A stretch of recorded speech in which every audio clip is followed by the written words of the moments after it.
Well, welcome to the Encephalitis Podcast. We've got another really special treat in the shape of playwright Suzie Miller today. Listeners will be familiar with Suzie's recent work, in particular, a play that's received much attention and acclaim, Prima Facie, starring Jodie Comer, which recently had a 3-month stint in the West End in London and next year hits Broadway. The play, for those who don't know, is about a young female barrister confronting the patriarchal power of the law, where the legal requirement for the burden of proof and our morality meet head on. In short, emotion and integrity are in conflict with the legal game.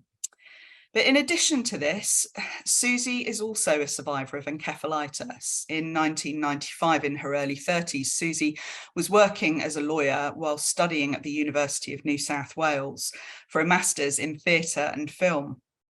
She contracted encephalitis, unable to work for a year. Suzie described that time in her life as the most vulnerable and a time when she felt that her life fell apart. So we've got plenty to talk about with Suzie today.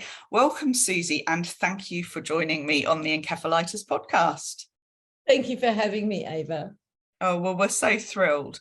Now, I'm going to dive straight into things. Where and when did the idea of Prima Facie first surface? Oh, it's such a good question. And I get asked it a lot. And I think when I was a law student studying criminal law at university, knowing that I wanted to head into human rights and defense law, the one area that I felt was just not working that well was sexual assault and rape law, because you'd read all these old cases and you'd be taught by various lecturers who didn't point out that there was something very odd about holding up someone's underwear in court and saying, is this what you were wearing, to imply certain things and so forth. And it just didn't seem very women focused. And even though I'm an absolute diehard innocent until proven guilty lawyer, I was a defense lawyer and human rights lawyer, I just felt that there was something about that particular crime, that particular area of law, that was blinded by a sort of patriarchal system and was very unfair towards the victim, that they were getting cross-examined and interrogated in court. And I thought that the actual law of consent was wrong, dare I say. And I think as a junior lawyer and a junior law student, people didn't really hear what I had to say or think it was actually, because it had been going on for generations and generations. And so as I became a more senior lawyer, I would voice that, and I had other friends that would voice that as well. But I thought, how do I explain to people how you can be a defense lawyer and actually believe in innocence until proven guilty, but know there's something wrong with rape in the legal system, that actual innocence until proven guilty is at the mercy, is at the stake of a woman being interrogated in court over something horrific. It was so interesting to me that people kept assuming women were lying. And I thought, I have taken 6 sexual assault statements a day in some of my practice, because I also did victims' compensation law. And I thought, there's no way these women are lying. There's just no motivation whatsoever. They were so reluctant to even tell me half of their story. And they only told me because I said, let's put it in a statement, then you have that for life. Whenever you go into a psychologist or whatever, you can show them this piece of paper or these pages, and you don't have to repeat it over and over again. And also they could apply for some compensation, just very minimal compensation, for some assistance in psychological services and so forth. So, and then I just thought, I have to write a story that shows it, doesn't just tell it, that shows it. So really, Prima Facie was about showing that something happened to someone, and it's a one-woman show, so you actually don't see it happen, but you see the experience of the woman having it happen to her, and then you see how the court re-narratizes that and cross-examines her, and so you say, hang on, something amiss here. And in fact, what's been really fabulous is that the legal profession have come to the party, and they really have responded so brilliantly to the work. So I feel like I've had more impact as a playwright than I ever had as a lawyer, strangely, which is very odd when I think of how many years study I did as a lawyer. But anyway, so yeah, it's been a sort of whole circle to come back and join those two parts of my life together. Well, we're going to come back to the reaction of the legal profession, both men and women in it. Was the metoo movement a catalyst for the play to be realised at all? I think for the play to be realised, it most definitely was. But I actually wrote it just before the Me Too movement. So as I wrote it, I kind of wrote it to show the paradox even to myself, because I was so frustrated in trying to explain it and people not quite understanding what I was saying.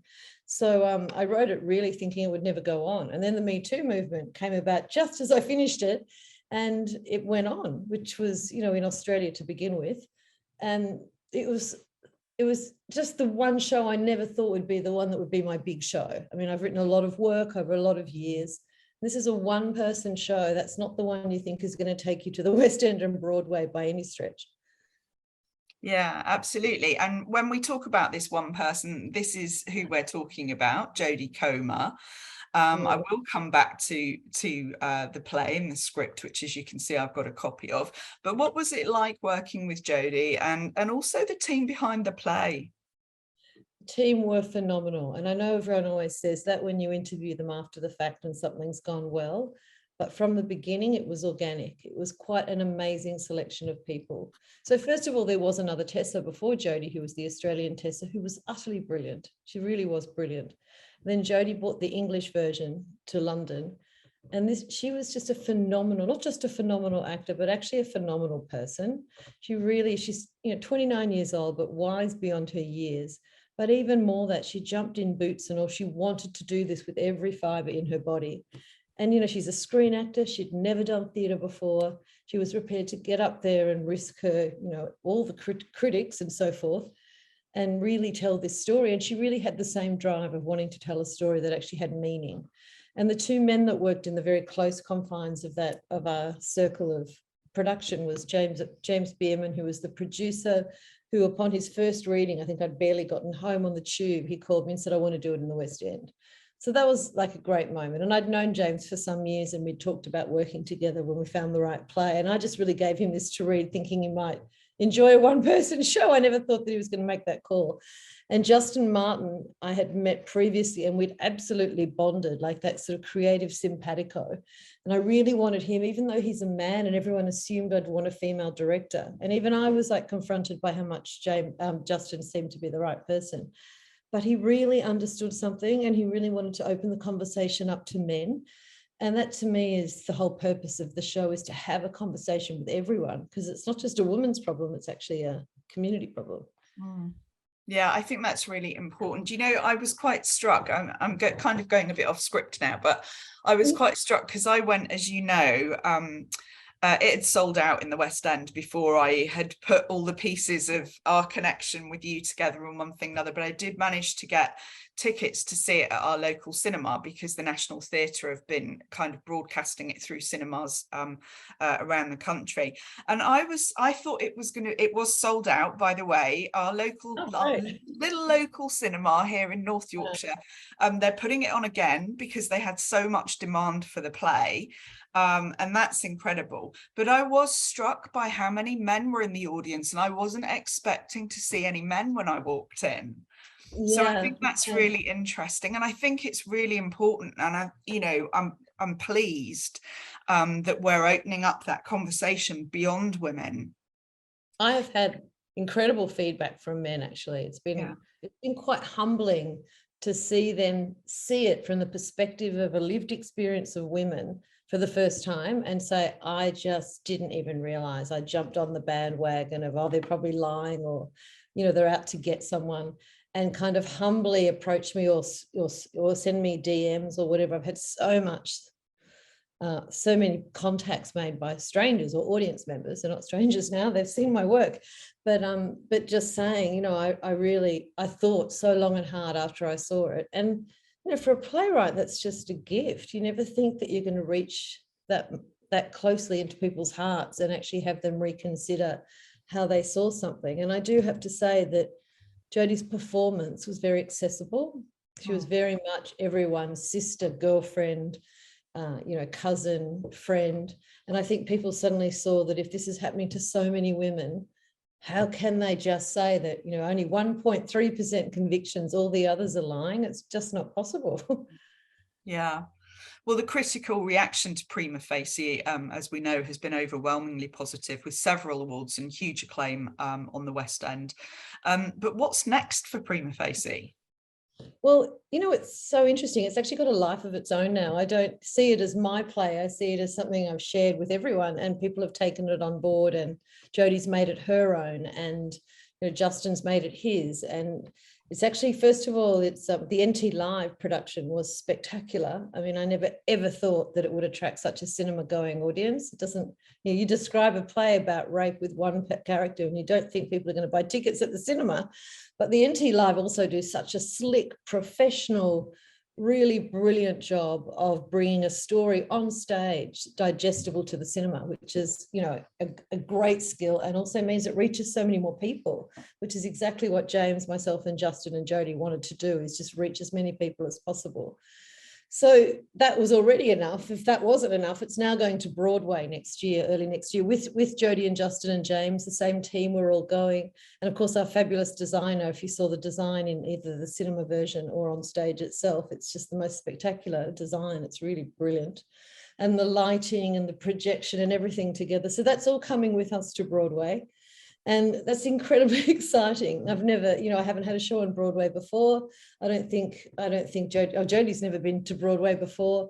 I mean, this is her first real foray into theatre. So to go to the West End of Broadway with such critical acclaim already, because we've already been reviewed by the New York Times and the Washington Post, is really spectacular. And I'm excited for all of us, but also just excited that people get to see the work. And at this stage, there's so many other non-English speaking countries that are buying their own. They're translating it into their language and putting it on for their community. So, I feel like it is actually out in the world and it's its own thing now. It's no longer just mine. It belongs to all of us that shaped it, including the first production in Australia. Oh, that's just incredible to hear. I'm going to make sure that I actually have to be in New York on business around the time that train's coming, because I'm coming, Suzie, right? Right, I love but I just think fantastic. So many people are telling me they're coming. I'll be excited if they all show up. We'll have a big party in New York. Absolutely. But look, I said that we'd come back to the legal profession. I'm curious, what reaction have you had from both men and women who've seen it, especially the legal profession? I have to say, absolutely brilliant. And I was really frightened when it first came out in Australia, thinking that this could be the end of my legal, like the respect that I had as a lawyer, being able to speak out so strongly against something for defence. But it's been remarkable, actually. People, really intelligent lawyers, have really considered it and come up with like different ways to kind of like focus in on solutions, which is amazing, because it's a really, like, the solution is a really big solution, actually. Having said that, the British legal system has been incredible. Like, I had lunch at the Old Bailey with all the judges, and I also have quite a big coterie of QCs and barristers and judges that are sitting down, and they've made an organisation called Tessa's Law, where it's the examination of serious sexual assault law, and they're actually coming up with ways that things that they could submit to Parliament and submit to policy to actually increase the relative fairness in court, and also to interrogate how there is a sort of patriarchal male gaze on sexual assault in court, and it's actually very hard for victims' evidence to fit into that model. So I've been so overwhelmed with how clever these people are in putting together these policies. But also, we're connected to the Schools Consent Project, which James, the producer, has been very strong in encouraging, and it's just a brilliant project. All of these barristers go out for free and volunteer at different schools all around Britain, and basically talk to young people about consent, and talk to young people about what it is, why it's important, how it's something that changes from minute to minute, and you have to keep checking in and just say, is this okay? It's a very easy question, but just to sort of really enhance this idea that respect around women's agency and autonomy in that decision-making is fundamental to an intimate relationship of any sort. So that's been a huge, huge project to be connected to, and it's become very visible through this show. And I think they're even hoping to take it to New York and start a consent project in New York as well. Well, that's just incredible to have come out of this, as you say, this one woman play. Who knew? But it's quite a jump from human rights lawyer to playwright, Suzie. How did that come about?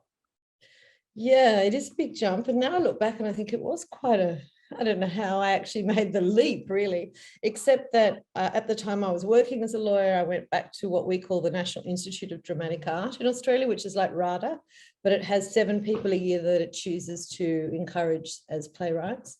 And that was, I guess, my launching pad. And then I wrote a play based on 24 hours of where I work, this community in King's Cross in Sydney, which is the red light district, working with young sex workers and people using a lot of drugs and having really disadvantaged lives, but looking at the community underneath that and how they actually supported each other and tried to get by each 24 hours, really.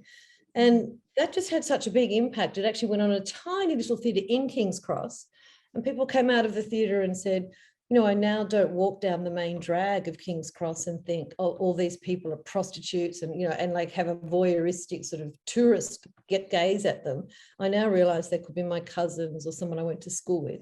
So it was about humanizing the faces behind the legal statistics. And then it went to the Sydney Opera House, and the media around that had such an impact that I thought, gosh, you know, I'm just doing this day by day in court, and I've got my finger in the leak, you know, whereas if I actually tell a story, people actually feel the sort of empathy and compassion, and maybe then there's a bigger community difference. And I guess, you know, it's naive in so many ways, but I did become a lawyer because I wanted to change the world. And as a storyteller, I really want to have a social impact as well. So I guess as long as I can continue to do that, I'll keep writing.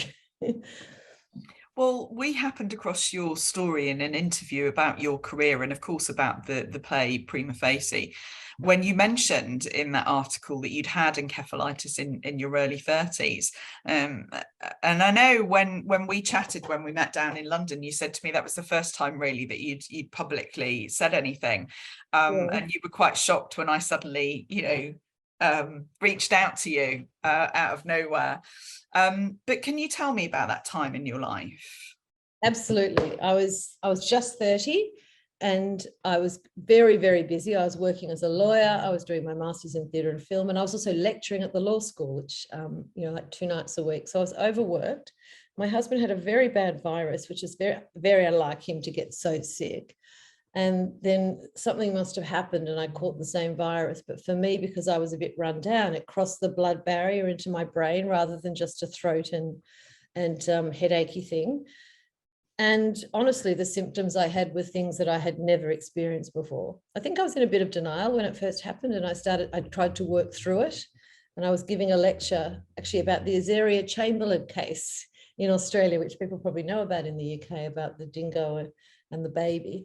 And I was talking about the inquiry that came after the case. And I started repeating myself over and over, but not meaning to. And then I started to think something is terribly wrong. But I also had a lot of numbness.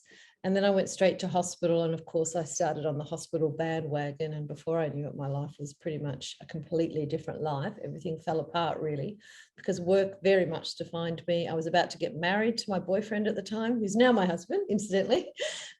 So we were engaged to get married. We had a big year ahead. And I just went from neurologist to neurologist, where they basically confirmed that I had a viral encephalitis. And you know, I was terrified. I was absolutely terrified. I was so frightened about what was possible, because they talk about to the extent you'll sustain levels of brain injury.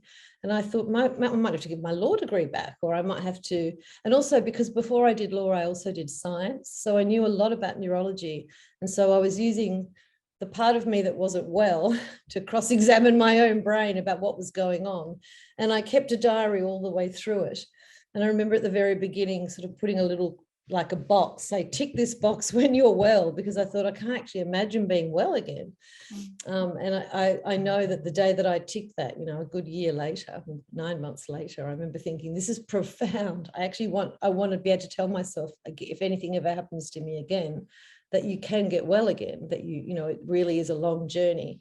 But I don't think people, I mean, for me anyway, at 30, I'd never been sick for more than maximum 2 weeks in my life. So it was such a shock for it to go on. And also just to talk to neurologists who really don't know that much about the brain and don't know how you're going to pan out. I mean, they can only give you statistics or from their own experience. And, you know, I spent a lot of time on my own. I had some terrible kind of areas where I lost consciousness quite a few times at home during a few days. And I mean, I really realized how fragile life is, I think, and how fragile brains are. But also, I mean, I would never say it was worth it, but I really learned a lot during that process about myself and also about how short life is and what I very much wanted to focus on. And I'd been sort of dancing through life, trying everything, doing well academically, and I guess, really sort of forging forward. And I was really stopped in my tracks completely and utterly. And I looked around and everyone else was at work that was my age. There was no one around. And I basically became someone that was in the community of very unwell and very elderly people. And I was in the neurology ward for some time, which was quite a harrowing place to be, just to the extent that I could observe what was happening around me. And I just didn't know this level of despair existed until I was there myself. So I remember at the time, Ava, and I told you as well, that there was a period where they weren't sure whether it was MS or encephalitis until they could rule out MS. And I remember there was an MS Society. And I remember in 1995, there was nothing like an Encephalitis Society. And I remember thinking when they ruled out MS, oh no, I've got the thing that there's no support. There's nowhere to go. There's no one to ask for advice. I don't know anyone that's even had this. And my husband, who's now my husband, my boyfriend at the time, was really scared as well for me. I mean, he was incredibly supportive, but it's a very stressful thing to be the carer of someone who's very, very unwell. And so, I'd wished that I'd had somewhere to reach out. And the fact that you got in touch with me after you read that article was sort of exciting for me, because I thought, wow, people that go through what I went through then have got an Encephalitis Society to reach out to. So I'm actually delighted to be associated in any way, to think that if there's any way that my story of recovery and a long version of recovery, but certainly a full recovery, can impact anyone, I would have hung on for dear life to a story like that at the time. Yeah, absolutely. And you're not alone there, Suzie. As you know now, many people feel the same. How are you today? Do you have any after effects? The only after effect I have, which actually is quite hindering to my career in a way, is that sometimes I don't recognize people if they're out of context. So if I saw you at the theatre tonight, Ava, I'd probably go, I know that I know you, but I don't know where from and I don't know your name. And unfortunately, in my profession, which is quite where people keep introducing themselves to me and I see them out and about, by not recognizing people, I can look quite rude. And it's not because I don't recognize them. Sometimes I overcompensate by thinking I must know everyone. And then I sort of, to a stranger, I'm ridiculously friendly and they actually don't know me. So I had that before. I had encephalitis. I always had a tendency, but everyone's noticed it's much worse since. And in fact, actually recently I was at the theatre in Australia with a friend of mine and her university-aged daughter, who I've known for so many years, and she's dyed her hair brown. And for the life of me, I had no idea who she was. And I went, oh, here it is again.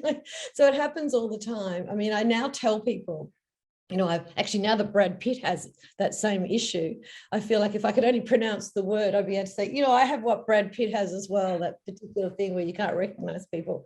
But that's probably, that's the only physical response, issue that I continue to have. But from a mental health point of view, I think I changed as a human being by going through that process. And I think I was a compassionate person before, but I think that actually being so low down in the world in terms of autonomy and being able to do anything and just feeling so left behind really gave me an understanding that we can all run around in the rat race and jump on board all these fast trains to wherever. But actually, you've got to do what really matters to you, and you have to be the person you most want to be, because you can't put off till tomorrow what you can do today, because today is all you really have. And I think at 32, one of the doctors said to me when I was talking to various doctors, in fact, some doctors had some fantastic ways of talking through it with me. And one of the neurologists said to me, nerve cells grow really quickly in recovery. Really slowly in recovery, like they're the slowest growing cells. And he said, so as someone that uses your brain, you're constantly checking all the time to see if something's fixed or if the numbness is gone, or if I had some very strange somatic and, half my body wasn't working as well as the other half. And And he said, like if you were laying bricks, you wouldn't be thinking about it all the time. You'd just be laying the bricks and watching something grow. But he said, what I would say to you, and this is the advice from a neurologist when you think there's very little else they can do for you.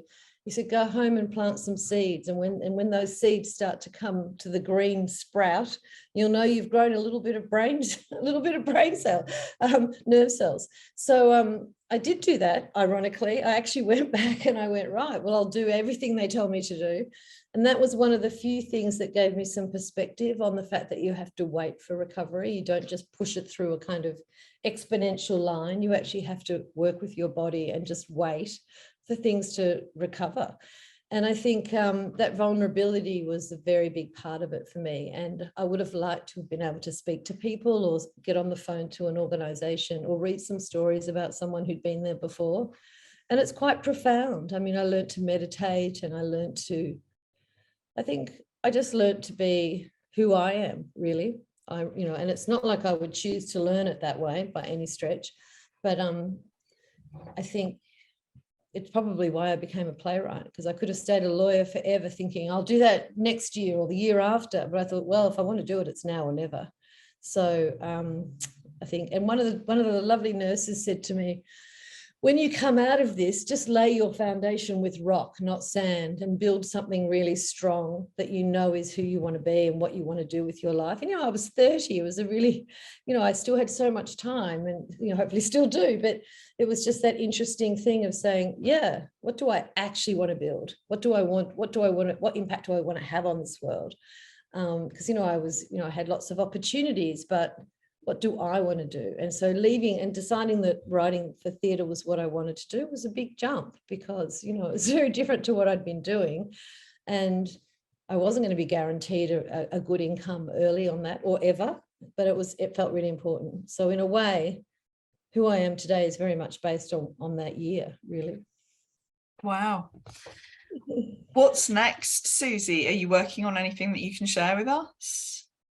I'm not, well, actually at the moment I'm in Melbourne in Australia, opening a new play called Anna Kay, about an investigative journalist who's made a decision in her personal life that doesn't fit with what people expect women to choose.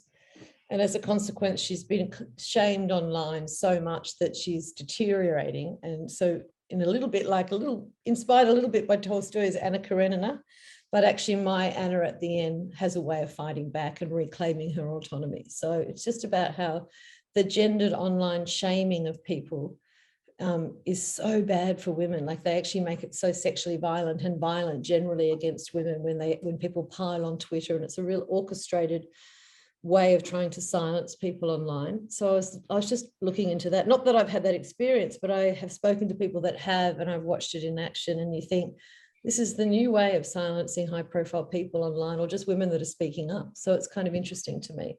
And then I have another show in Sydney this year, which is about Ruth Bader Ginsburg, and that conversation with Obama that she had all those years ago, that seems to be something that people are talking about again now. And it's a reimagining of her conversation with 3 different presidents, actually. So she was a bit of a hero for me. So it's exciting I've read so much and done so much research. It's quite exciting to have that. One's in rehearsal at the moment. And then I come back to Britain for a lot of TV shows that I can't talk about, and some films that I'm very excited about but can't talk about, and some new plays as well as some old plays being brought back up, because some of them have been rediscovered by people now that this has done so well, and people are very excited about those. So I feel like, my writing's in a good place at the moment. That's amazing. Well, I'm sure that we'll catch up over a glass of wine or something when you're back in the UK. But we have got some exciting news that we're going to share with our listeners, because we've invited you to become an ambassador of the Encephalitis Society. And I'm absolutely thrilled to say that you accepted, and you accepted very quickly, Suzie.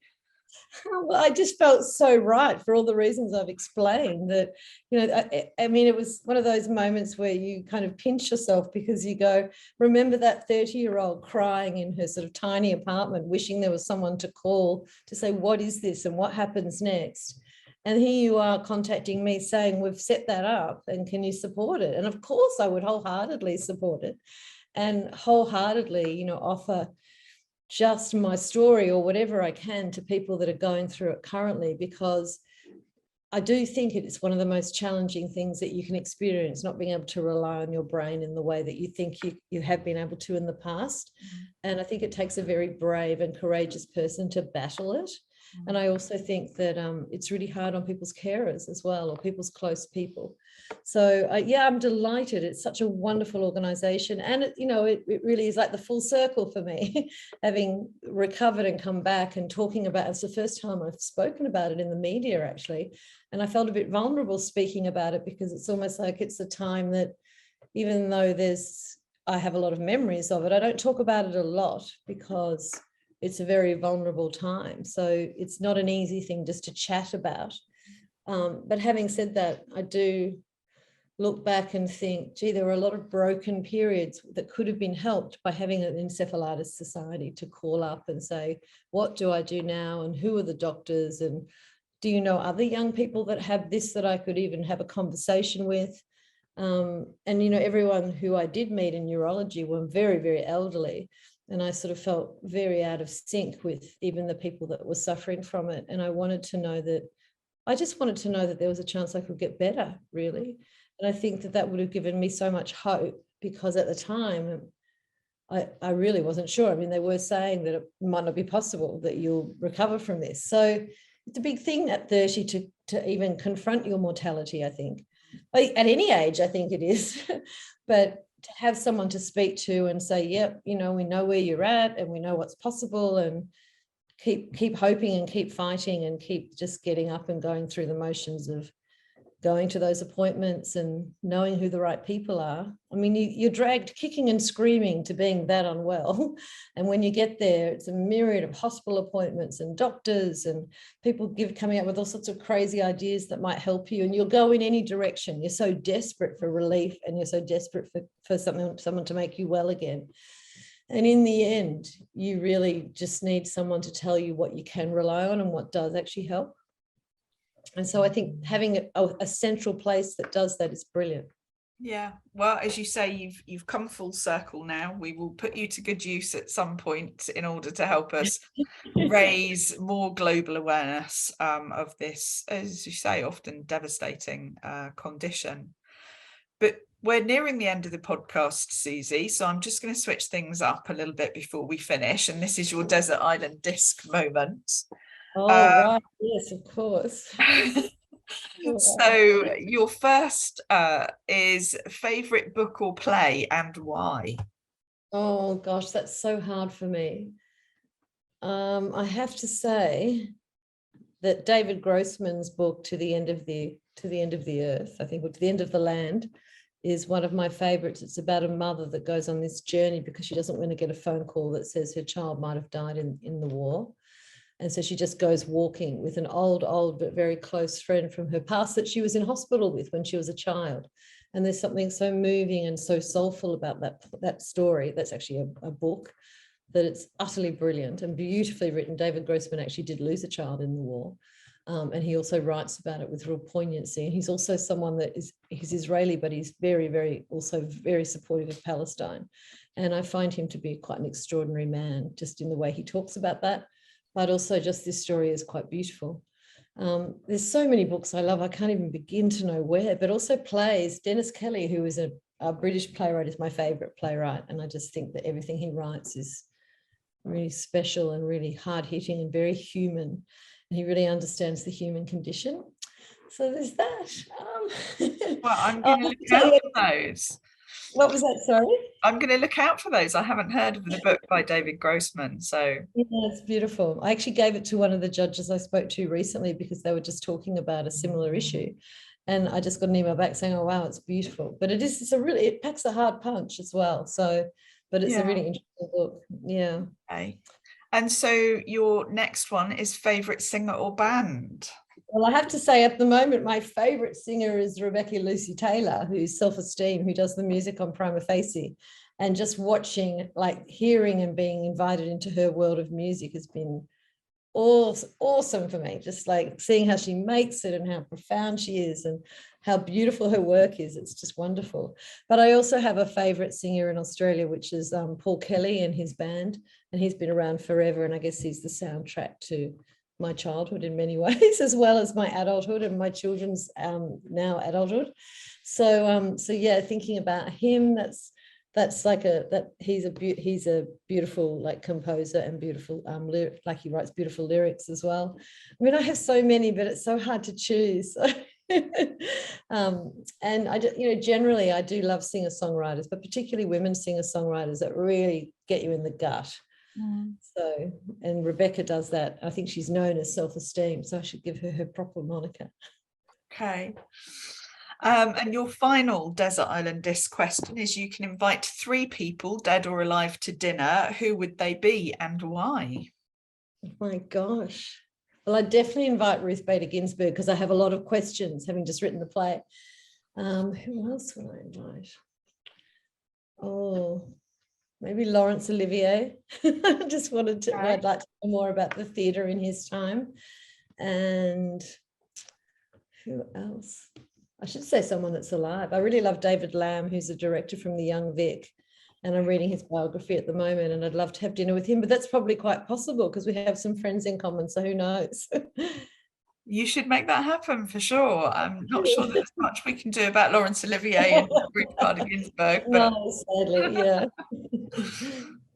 Well, look, we've come towards the end of this podcast. Thank you, so much. Audience, first of all, I've both read the play and seen a screening of it by the National Theatre. If you get the opportunity, please read this. Or go and see it. Then I think the National Theatre screenings are still going on. It really is quite something, and you'll be left contemplating and philosophizing for days afterwards. Always the sign of a good play, in my opinion. And I think indeed you might never look at the law in the same way. I certainly didn't. Thank you for this play, Suzie. Do go and see it, people. I bought this from Amazon, so you can get a copy of the script, which is incredibly powerful on its own. So you can get a copy of this from the National Theatre or from Amazon. Thank you for taking the time to join me today, Suzie. It's been our absolute pleasure to have you on the show. Oh, thank you for having me. It's always a pleasure to talk to you, Ava, and to your audience. Oh, thank you. And for people listening, just remember the Encephalitis Society remains at your service. If you need any support or information, our teams are always there for you. Go to encephalitis.info for contact details or to chat online with any of the team. We hope that you've enjoyed this podcast. And as always, if you can support our life-saving work, we would be extremely grateful. Please visit encephalitis.info/donate. And importantly, don't forget to read this, people.